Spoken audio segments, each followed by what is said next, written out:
All right. Hello, Internet. My name is Jeff, and I'm a pastor. And on Wednesday nights, most recently, I've been teaching a Bible study on each of the passages in the Bible that talk about homosexuality. Now, we just had our first night two nights ago, last Wednesday. 2 nights ago, last Wednesday. Yeah. And instead of diving right into one of these passages about homosexuality, instead we talked about the Bible more generally and how we approach this book, how we talk about this book, how we read this book. And so we focused on a different passage instead, just as sort of a warm-up and figuring out how exactly we go about reading the Bible together as individuals or as a group. So we started with this passage. This is in the New Testament from 1 Timothy chapter 2, verses 8 through 15. I desire then that in every place the men should pray, lifting up holy hands without anger or argument. Also that the women should dress themselves modestly and decently. That's and decently, not indecently. I realized when I read that what it sounded like. Okay, moving on. Modestly and decently, in suitable clothing, not with their hair braided or with gold, pearls, or expensive clothes, but with good works as is proper for women who profess reverence for God. Let a woman learn in silence with full submission. I permit no woman to teach or to have authority over a man. She is to keep silent. For Adam was formed first, then Eve. And Adam was not deceived, but the woman was deceived and became a transgressor. Yet she will be saved through childbearing, provided they continue in faith, love, holiness, with modesty. Now, when I put this passage up on the screen on Bible study on Wednesday night and just sort of invited people to react, one of the first things that I heard was the word misogyny. Somebody just yelled out, "Paul's a misogynist." Because there are some pretty heavy things in here. I mean, even if you don't consider yourself a very progressive person, this stuff about women being saved through childbearing, no hair braided or gold or pearls or expensive clothes, she is to be kept silent. A lot of these things just kind of rubbed people the wrong way. And so what we eventually started talking about was the context of this passage. So 1 Timothy is the name of this book, and what that basically means is that this is Paul's first letter to his protege, Timothy. Paul was this major church leader, church planter in the early church, and Timothy was his protege travel partner. So eventually, Timothy ends up staying in a town called Ephesus. So we need to ask ourselves, if we're really going to understand this passage, what's going on in Ephesus in the first century? Is there something that's unique about this particular setting? One of the ways that we can understand a place's uniqueness in the first century is to figure out what gods or goddesses or deities were worshipped in a particular place. And in Ephesus, where Timothy is set up, overseeing this church that he and Paul planted, in Ephesus there was a goddess who was worshipped named Artemis. Now, this is what Artemis looks like. And again, the other night I just sort of put this picture on the wall and asked people to react to it or asked what they noticed. And the first thing that I heard was somebody yell out, "Breasts!" So yes, it's true. Artemis does have a lot of breasts. But also notice things like elaborate braids in her hair, very expensive jewelry, and that some of that jewelry appears to be pearls. So here's how a god or goddess like Artemis would be worshipped in the ancient world. Basically, you would go to this deity's temple and you would make an offering to this deity.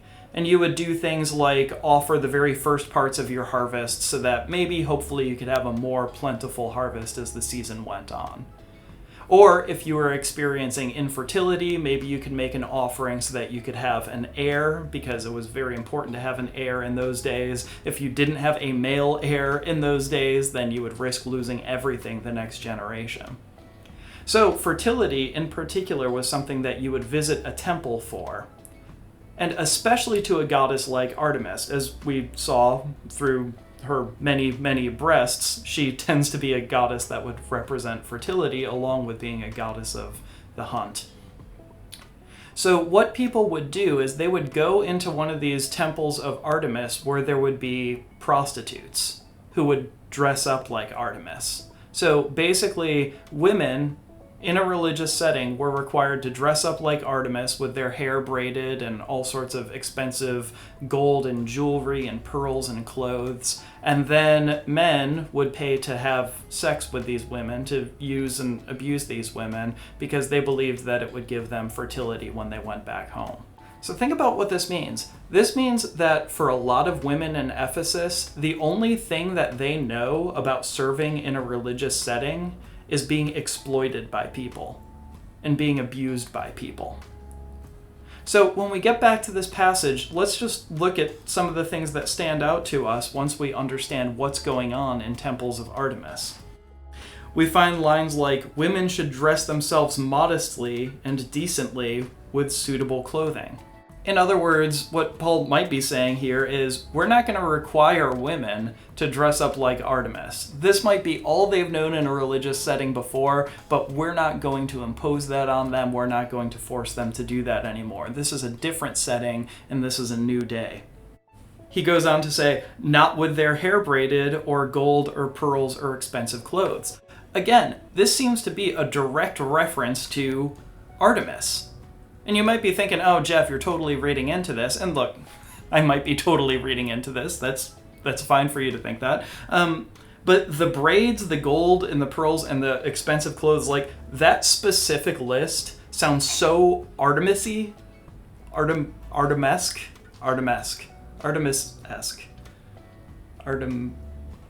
It sounds so much like Artemis that I think it's hard to ignore. So, he goes on.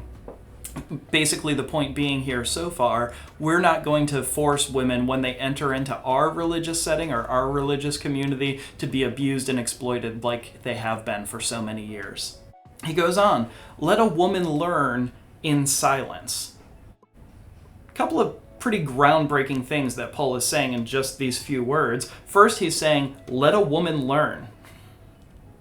In a religious setting, we're going to allow women to learn. And then that word in silence, it might sound very, diminutive.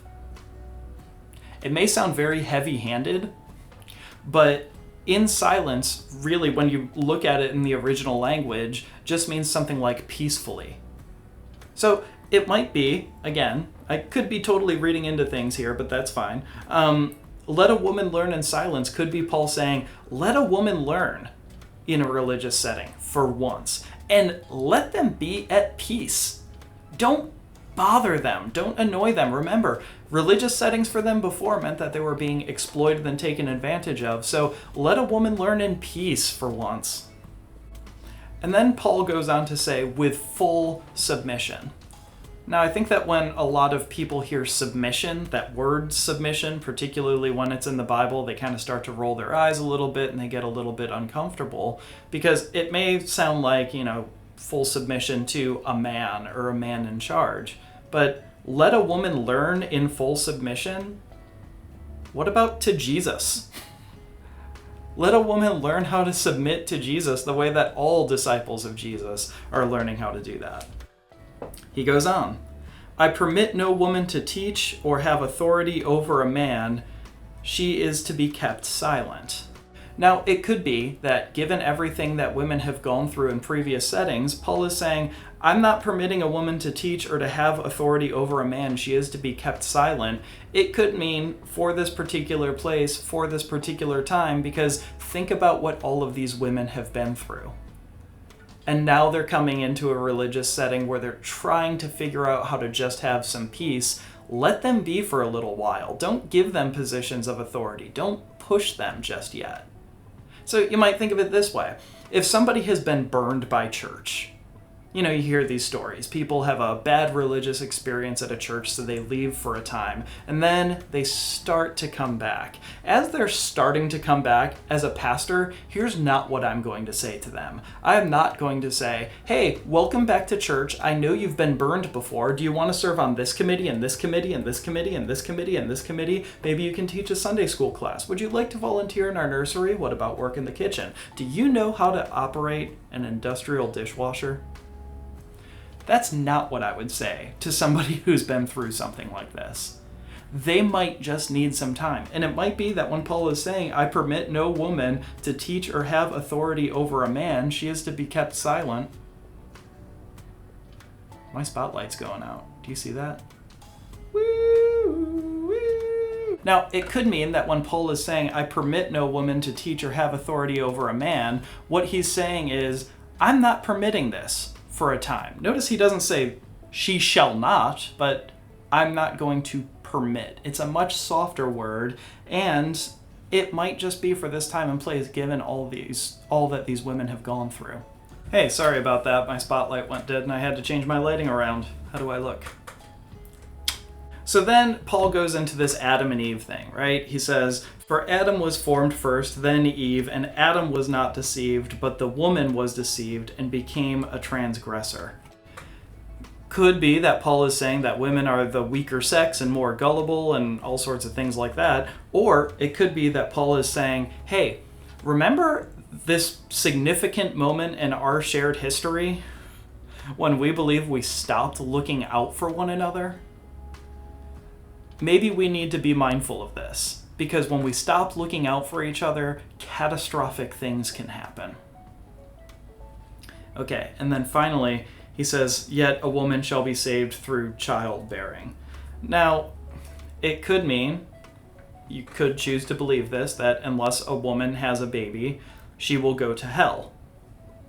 That's one interpretation of this passage. But I think another interpretation, again, given everything that's been said before, given this context of Artemis worship, I think that it could just mean, let's let these women experience some sort of salvation, some sort of healing through just leading a normal life, the way that all women did in the ancient world, which was normally through childbearing, having a family, those sorts of things.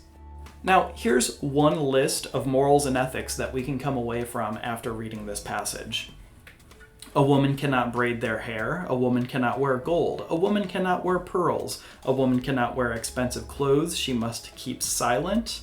Women cannot teach. Women cannot have authority over men. Women are more prone to sin and deceit.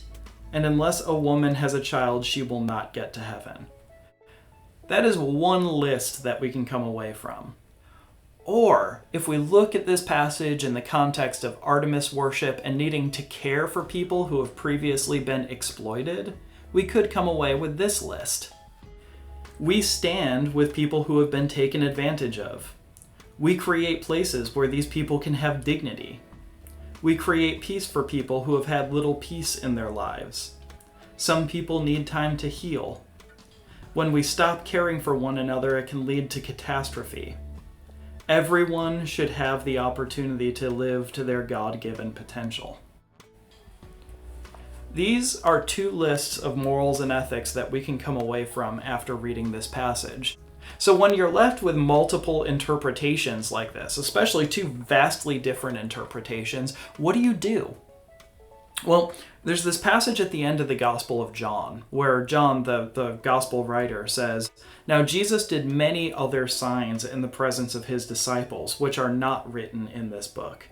But these are written so that you may come to believe that Jesus is the Messiah, the Son of God, and that through believing you may have life in his name." So what John, one of the authors of the New Testament, says is, look, I could have filled libraries with stories about Jesus, but do you want to know why I wrote what I wrote, why I included what I chose to include? It's because this is the stuff that ultimately leads to life. So if we look at these two lists again, we need to ask ourselves, which is the more life-giving list? which is the one that's going to lead to more abundant and more buoyant life for the people who are reading and interpreting this text. So, just a couple of things. This was a very brief exercise of looking at a text and trying to look at it from a more cultural context, understanding more what that cultural context is, so that we can come away with maybe a different interpretation than we're normally used to. So I want to just bring up a couple of things that I typically hear, going back to that debate about homosexuality in the Bible. I want to go back to a couple of things that I hear people say during this debate. So one thing that I hear very often is that people will say, the Bible is very clear that... ... Well, it could be that the Bible is very clear about some things. I believe that the Bible is pretty clear about some things, but it's not always clear the way that we want it to be clear, and it's not always clear the way that we expect for it to be clear. I mean, let's take a passage that seems very clear and self-evident. One of the 10 Commandments, thou shalt not kill. Very simple, very straightforward. The Bible is very clear that thou shalt not kill. But then you get over to the book of Joshua and God says, oh, I want you to go into this city and kill every man, woman, child, and animal. And then also you have to bring up other questions like, what about self-defense? Is that okay? Or what about defending your family? What about military service? What do we do with this thou shalt not kill? See, the Bible is very clear about some things, but not necessarily the way that we expect it to be. So here's another thing that I hear very often. I don't interpret the Bible, I just read it. Now, I have to say that when I flashed this one on the screen the other night when I was teaching this class, a bunch of people started laughing. And I don't necessarily want to just sort of poo-poo this phrase right away. Did I just say poo-poo on the internet? Okay.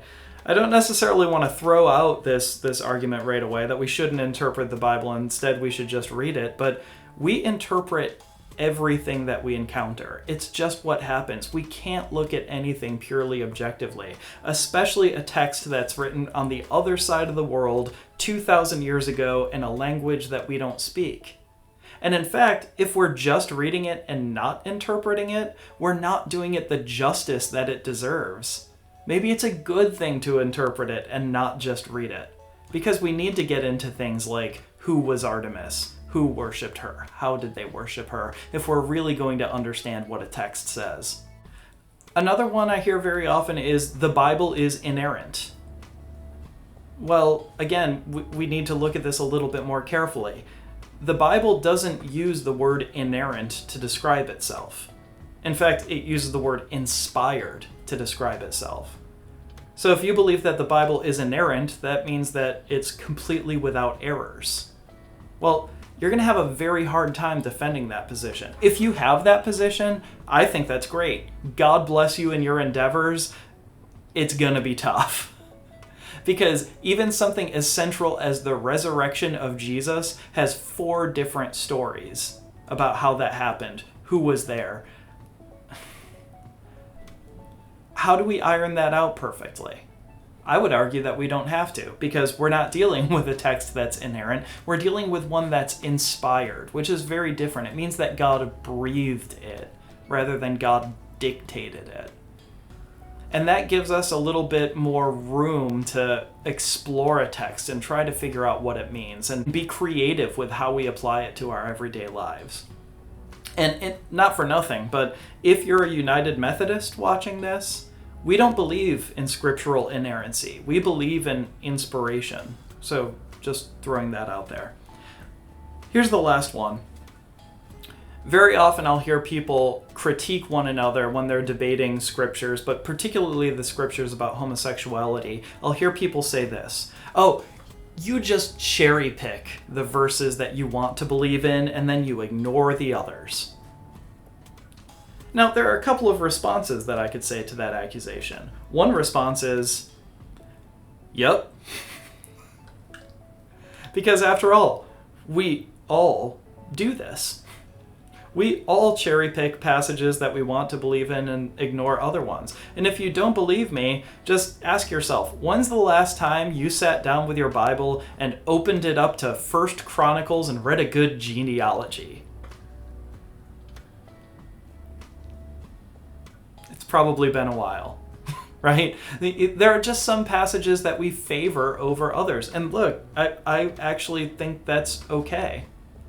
But let's just assume that this isn't true, that we don't cherry pick. Let's, for the sake of argument, assume that everybody tries to take passages in the Bible very seriously and not just throw any out or leave them by the wayside. At very least, we approach these texts differently. So Jesus, on one hand, says, "You shall love your neighbor as yourself." And on the other hand, Jesus says, "If your left hand causes you to sin, cut it off and throw it in the fire." I'm just realizing now that I'm doing on one hand, on the other hand, and then that passage where Jesus says to cut off your hand if it causes you to sin. That's vivid. But look, we take both of these passages seriously, but we have to understand that the interpretation that we have about each of these passages and our interpretive approach is going to be different because of the way that Jesus says one thing and because of the way that Jesus says another thing. I mean, that thing about cutting off your hands, it kind of sounds like hyperbole maybe, so maybe we shouldn't take it very, very seriously. We do dishonor to some texts when we just go for a very plain, straightforward reading. Depending on what kind of text it is, depending on what kind of literature it is, we need to read it differently. Because after all, you don't read a poem the same way that you read a menu. When you're reading poetry, you're thinking about cadence, you're thinking about how the words sound, you're thinking about your emotions as these words are being read or as you're reading these words. When you're reading a menu, you're thinking, I'm hungry. That sounds good. That doesn't sound good. I'm at the Cheesecake Factory and there are 7 chapters to this menu, right? You're thinking different things when you're reading these different kinds of literature, and that's fine. That's a good thing. That's what we're supposed to do. So look, I'm going to be releasing these videos over the coming weeks. I'm going to do my very best to get them out week by week, and this is the first one in the installment on the Bible and homosexuality, and it is not about the Bible and homosexuality. Instead, it's about our method for reading the Bible and how we're going to be talking about these texts in the coming weeks. Thank you for watching. I'm on YouTube now, and whenever there's a YouTuber on, they tend to say, hit like and subscribe. I don't know what that means, but hit like and subscribe if you know what that means, and I hope to see you in the coming weeks. Grace and peace, everybody.